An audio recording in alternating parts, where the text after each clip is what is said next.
Tonight, the power is shifting from Parliament to Prime Minister.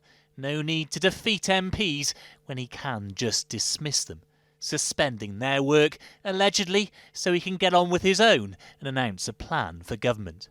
We're bringing forward a new legislative programme on crime, on hospitals, and making sure that we have the education funding that we need. And there will be ample time on both sides of that crucial October the 17th summit, ample time in Parliament for MPs to debate the EU, to debate Brexit and all the other issues. Ample time.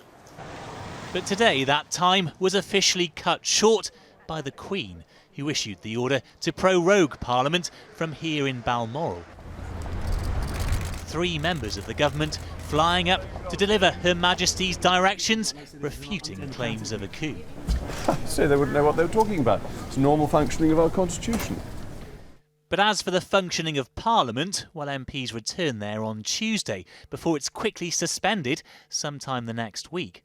That means instead of returning after party conferences on the 7th of October, they won't be back until there's a Queen's speech on the 14th, just days ahead of a vital EU summit and leaving virtually no time to block leaving without a deal on Halloween. What the Prime Minister's doing is a sort of smash and grab on our democracy in order to force through a no-deal exit from the European Union. What's he so afraid of that he needs to suspend Parliament to prevent Parliament discussing these matters? It's dictatorship. And if MPs don't find a way of coming together next week to stop Boris Johnson in his tracks, then today will go down in history as the day any semblance of UK democracy died. The Speaker, John Bercow, added, however it's dressed up, it is blindingly obvious that the purpose of prorogation now would be to stop Parliament debating Brexit and performing its duty in shaping a course for the country. Shutting down Parliament would be an offence against the democratic process, suggesting he'll help MPs act quickly. And tonight, this senior Conservative already has. Ruth Davidson is expected to resign as Scottish leader tomorrow, as others in her party urge action.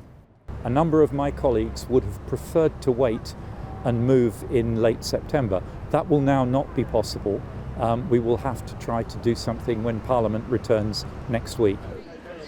Stop the coup! The protests, though, don't come from all quarters.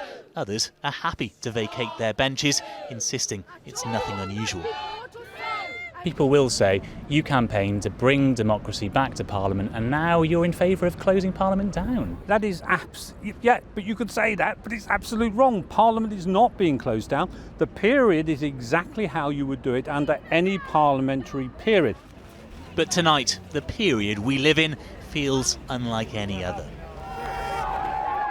Protesters managing to break through the barriers outside Parliament, arguing it's the Prime Minister who's crossing the line.